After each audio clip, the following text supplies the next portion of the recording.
اب دو چیزیں ہو گئیں. اگر ہم شریعت کے پرسپیکٹو سے کمپنی کو دیکھنا چاہیں تو دو چیزیں بہت میٹر کرتی ہیں. یعنی وہ میں نے اوپر ذکر کیا تھا کہ کمپنی جو ہے وہ فارم آف پارٹنرشپ ہے، پارٹنرشپ کی ایک صورت ہے، لیکن اس کے اندر دو چیزیں ہیں. ایک یہ کہ کمپنی کو ایک لیگل پرسن شمار کیا جا رہا ہے، تو شریعت اس کو کیسے دیکھتی ہے؟ اور دوسری یہ ہے کہ کمپنی کی جو لائبلٹیز ہیں وہ لمیٹڈ ہیں، تو شریعت اس چیز کو کیسے دیکھتی ہے؟ شخص قانونی کا مطلب یہ ہے کہ اگر مقدمہ، آپ لوگ سنا ہوگا کہ کمپنی پر مقدمہ ہو گیا، ڈائریکٹرز پر مقدمہ نہیں ہوتا ہے، کمپنی پر مقدمہ ہوتا ہے، کمپنی نے مقدمہ کیا ہے، وہ شخص قانونی. کمپنی نے قرض لیا ہے، کمپنی کے اوپر قرض چڑھ گیا ہے، کیونکہ وہ خود کمپنی ایک شخص قانونی بن چکی ہے، لیگل پرسن بن چکی ہے. تو شریعت اس کو کیسے دیکھتی ہے؟ ایک بات تو یہ. اور دوسری چیز آپ نے کہی کہ کمپنی کی لائبلٹیز، یعنی وہ بھی اسی سے لائبلٹیز جو ہے وہ لمیٹڈ ہے. لائبلٹیز لمیٹڈ ہونے کا مطلب یہ ہے کہ اگر کل کمپنی کو خسارہ ہوتا ہے، کل کمپنی کو نقصان ہوتا ہے، تو اب شیئر جو ہولڈرز ہیں ان کے پرسنل ایسٹ سے، یعنی ان سے ڈیمانڈ نہیں کی جائے گی کہ آپ اس کو بھرپائی کیجئے، جو کچھ لگا چکے ہیں بس وہی رسک پر لگا ہوا ہے. اچھا سپوز کیجئے کمپنی نے قرض لیا اور بہت بڑے پیمانے پر قرض، کمپنی کا نقصان ہو گیا، بینک سے لیا یا اور فائنینشیل انسٹیٹیوشن سے لیا، کمپنی خسارے میں چلی گئی. تو اب جو بورڈ آف ڈائریکٹرز ہیں، تو وہ جو بینک ہے یا فائنینشیل انسٹیٹیوشن ہے، وہ بورڈ آف ڈائریکٹرز، یعنی ڈائریکٹر سے یہ نہیں کہیں گے کہ آپ اپنے پرسنل ایسٹ سے، آپ کے پاس جو پراپرٹی ہے، آپ کے پاس جو زمین ہے، اس سے بھرپائی کیجیے. جو بینک ہیں جو اور دوسرے انسٹیٹیوشن ہیں، ان سے یہ کہا جائے گا کہ کمپنی کے پاس جو بھی کچھ ہے، چاہے وہ فکسڈ ایسٹس ہیں، چاہے وہ لیکوڈ ایسٹ ہیں، آپ ان سے جو ہے اپنے قرض کی بھرپائی کر لیجئے. اور اگر جتنی بھرپائی ہو جاتی ٹھیک ہے، اس کے بعد آپ کا ذمہ ساقط. تو ان دو چیزوں کو، ایک لیگل پرسن کو اور دوسرے جو لائبلٹیز لمیٹڈ ہیں، ان کو شریعت کیسے دیکھتی ہے؟ نیکسٹ لائیے. لیکن لیگل پرسن کی ہمیں مثال ملتی ہے، لیگل پرسن کی مثال ملتی ہے ہمیں وقف کے اندر. ایک آدمی، مثال کے طور پر میں نے اپنی بلڈنگ کو، اپنے کسی پلاٹ کو مسلمانوں کے لیے وقف کیا اللہ کے نام پر، تو وہ مسلمانوں کو ہو گیا؟ نہیں، مسلمانوں کا، ورنہ تو مسلمان جو ہے ایک ایک اینٹ اس کے نکال کے لے جائیں گے. مسلمانوں کو تو نہیں ہوتا ہے نا، مسلمانوں کے لیے ہوتا ہے. تو ہم جو ہے ایک پراپرٹی کو یا کسی زمین کو، بلڈنگ کو وقف کر رہے ہوتے ہیں، ٹھیک، اور وہ مسلمانوں کے نفع کے لیے، مسلمانوں کے فائدے کے لیے، تو اللہ تعالیٰ کے لیے کیا جاتا ہے. تو علماء یہ بتاتے ہیں کہ وہ جو وقف ہے وہ خود ایک لیگل پرسن ہے. اسی وجہ سے آپ نے سنا ہوگا کہ وقف کی زمین پر مقدمہ چل رہا ہے، یا وقف کی زمین نے، وقف نے مقدمہ کر رکھا ہے، کیونکہ وہ خود ایک لیگل پرسن شمار کیا جاتا ہے. اچھا اب وہ لیگل پرسن ہو گیا، لیکن بات یہ ہے کہ وہ کوئی لیونگ تھنگ تو نہیں ہے، تو اس کو بھی کوئی چلائے گا. تو اس کے وہ متولی ہوتے ہیں، یعنی جو واقف ہوتا ہے، جو آدمی کسی چیز کو وقف کر رہا ہوتا ہے، وہ اس کے متولی مقرر کرتا ہے، جس کو آپ ٹرسٹی بولتے ہیں. تو ایسے ہی وہاں پر جو کمپنی ہے وہ ایک لیگل پرسن ہے، اور اس بورڈ آف ڈائریکٹرز جو ہیں، بورڈ آف ڈائریکٹرز وہ بالکل ایسے ہی ہیں جیسے یہاں متولی ہیں. تو بہرحال میں عرض کر رہا تھا کہ لیگل پرسن کی ایک ایگزامپل، یا آپ کہہ رہیے اس کی نظیر، وہ ہمیں اسلامک لٹریچر کے اندر ملتی ہے. وہ کس طرح سے؟ وقف کی مثال میں. اور دوسری مثال ملتی بیت المال کی. یعنی بیت المال میں بھی وہی رہتا ہے کہ وہ بالکل اسی طریقے سے جو خلیفہ ہوتا ہے یا خلیفہ کا جو نائب ہوتا ہے جو اس کو ہینڈل کر رہا ہوتا ہے، تو وہ بھی ایک طریقے کا متولی ہوتا ہے، اور بیت المال وہ ایک لیگل پرسن کی حیثیت رکھتا ہے. تو یہ دو مثالیں جو ہے ہمیں ملتی ہیں لیگل پرسن کی. اور دوسرا مسئلہ یہ تھا کہ لمیٹڈ لائبلٹیز کے بارے میں شریعت کیا کہتی ہے، شریعت اس کو کیسے دیکھتی ہے. دیکھیں جو کلاسیکل لٹریچر ہے اس کے اندر ایک مثال ملتی ہے عبد معزون فی التجارہ. اب اس کو ذرا سمجھیں کیسے. میرا ایک غلام ہے، میں نے اپنے غلام کو اجازت دے رکھی ہے کہ آپ کاروبار کر سکتے ہیں. ٹھیک, اس غلام نے کاروبار اسٹارٹ کیا. کاروبار اسٹارٹ کرنے کے بعد جو ہے وہ اگر کوئی پروفٹ کماتا تو مجھے ملے گا. سپوز کیجیے اس نے کاروبار جو شروع کیا, اب ظاہر ہے کاروبار جب شروع کرے گا تو اس میں قرضہ بھی لے گا. قرضہ بہت زیادہ چڑھ گیا.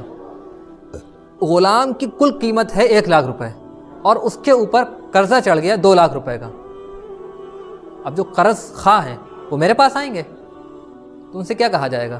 ان سے کہا جائے گا کہ آپ غلام کو بیچیے اور اپنا قرضہ اس سے وصول کر لیجیے. جتنے میں آپ کا قرضہ وصول ہو جائے ٹھیک ہے, اس کے بعد ساتھ. یعنی یہاں پر بھی آپ دیکھ رہے ہیں لائبلٹیز کہاں تک لمیٹڈ ہیں, اس غلام تک لمیٹڈ ہیں. جیسے یہاں کمپنی کے اندر جو ہے وہ لائبلٹیز کہاں تک ہیں, جو کمپنی کے اندر شیئر ہولڈرز کا ایسٹ لگے ہوئے ہیں, کیپٹل لگا ہوا ہے, اس تک آپ کا اگر قرضہ وصول ہو جاتا ہے ٹھیک ہے, ورنہ آپ کا ذمہ ساقط. یعنی اسی وجہ سے کہا جاتا ہے کہ جو لمیٹڈ کمپنیاں ہیں ان کو اپنے ساتھ لمیٹڈ کا لکھنا ضروری ہوتا ہے تاکہ کوئی آدمی دھوکہ نہ کھائے. کل وہ آدمی کہہ رہا ہے میرا قرضہ ادا کرو, تو آپ کہیں گے بھائی قرضہ جو ہے وہ آپ میرے پاس جو کچھ ایسٹس ہیں اس سے وصول کر لیجئے, اس کے بعد پرسنل ایسٹس سے آپ لینا چاہیں تو نہیں لے سکتے ہیں. تو اسی وجہ سے لمیٹڈ کا لکھنا لازمی اور ضروری رہتا ہے. تو ایک مثال ہمیں اسلامک لٹریچر میں یہ ملتی ہے. دوسری مثال ہمیں ملتی ہے یہ والی کہ ایک آدمی ہے جس کے اوپر بہت زیادہ قرضہ ہو گیا اور واقعاتاً جو ہے اس کے اوپر قرضہ ہو گیا, تو اب اس کے پاس یعنی اس کو اسلامک ٹرمز میں اس کو بولتے ہیں, اس کو مفلس قرار دے دیا گیا, بالکل کنگال, اس کا دیوالیہ نکل گیا. اب جو جی ہاں, تو اب جو قرض خواہ ہیں ان سے کہا جائے گا کہ اس کے پاس جو کچھ بھی ہے وہ آپ اس کو لے کر اپنا قرضہ وصول کر لیجئے, اور اگر ادا نہیں ہو پاتا پھر آپ کا ذمہ ساقط ہو جائے گا. اچھا, مثال کے طور پر اگر اسی شخص کا انتقال ہو جاتا ہے یا کسی بھی شخص کا انتقال ہو گیا, ٹھیک ہے, اچھا اگر انتقال ہو تو آپ کو معلوم ہے جو کچھ وہ جائیداد, پراپرٹی, کیش چھوڑ کر مرا ہے تو اس میں وہ آرڈر رہتا ہے کیا, سب سے پہلے تجہیز و تکفین, کہ کفن دفن کا انتظام کیا جائے گا. دوسرے نمبر پر اس کے قرض ادا کیے جائیں گے. تیسرے نمبر پر وصیت اگر اس نے کر رکھی تو 1/3 میں نافذ ہوگی, اور چوتھے نمبر پر وراثت جاری ہوگی. ٹھیک ہے, تو دوسرے نمبر پر قرض. اچھا, اب سپوز کیجئے کہ جو آدمی کا انتقال ہوا ہے اس جو کچھ چھوڑ کر مرا ہے وہ ہے 5 لاکھ روپے, اور اس کے اوپر قرض جو چڑھا ہوا ہے وہ 10 لاکھ روپے. تو جو قرض خواہ ہیں ان سے کیا کہا جائے گا کہ جو 5 لاکھ روپے ہیں یہ تو آپ اپنے لے لیجئے, لیکن 5 لاکھ جو اب رہ جاتے ہیں وہ بس ختم. تو یہ لمیٹڈ لائبلٹیز کا تصور ہمیں اسلامک لٹریچر میں ملتا ہے. اچھا, یہ ایک مثال بھی ملتی ہے کہ حضرت معاذ رضی اللہ تعالیٰ عنہ, انہوں نے لوگوں سے قرضہ لیا اور ان کا نقصان ہو گیا, یعنی باغات کے اندر جو پھل آئے اس میں نقصان ہو گیا. تو رسول اللہ صلی اللہ علیہ وسلم نے لوگوں سے کہا کہ آپ لوگ جو ہے ان کو صدقہ دے دیجئے. لوگوں نے صدقہ دیا, اس کے باوجود بھی ان کے قرضے ادا نہیں ہو پا رہے تھے. تو رسول اللہ صلی اللہ علیہ وسلم نے ان کے قرض خواہوں سے یہ کہا کہ جو کچھ ان کے پاس تمہیں مل جائے بس وہ تو تم لے لو, اور اس کے علاوہ بس نہیں ہے. یعنی وہ آپ دیکھ رہے ہیں لمیٹڈ لائبلٹیز کا کانسیپٹ ہمیں یہاں مل جاتا ہے.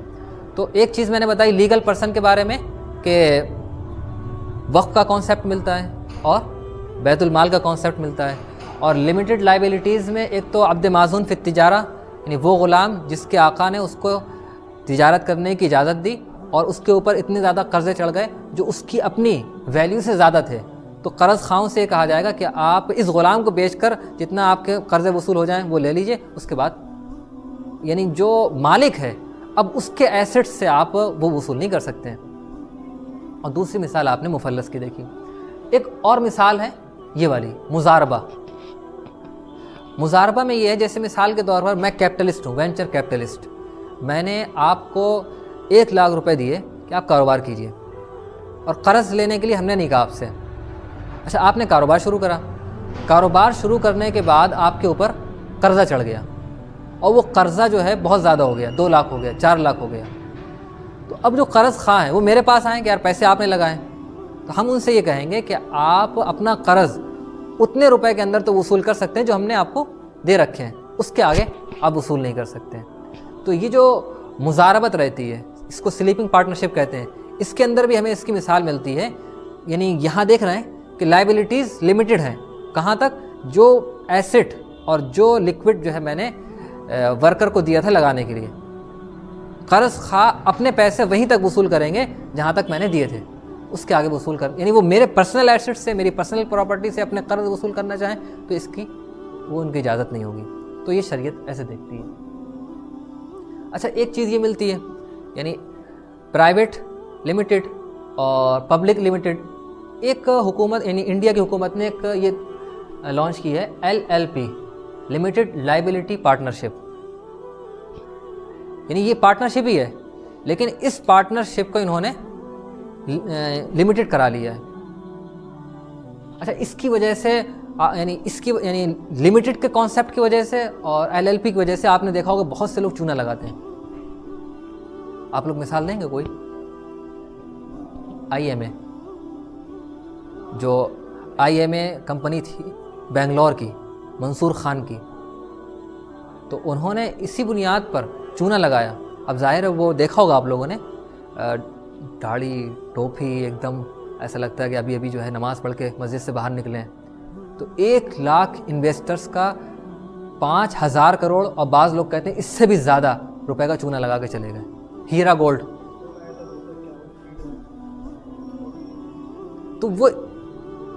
تو وہ جو ہے اسی بنیاد پر چونا لگاتے ہیں، یعنی لمیٹڈ کی وجہ سے کہ کمپنی ڈوب رہی اور اپنا وہ خود محفوظ ہیں، یعنی ڈائریکٹر محفوظ ہے نا، یا آفیسر محفوظ ہیں، مینیجرز محفوظ ہیں، ان کا کوئی مسئلہ ہی نہیں ہے۔ اور اچھا اب جیسے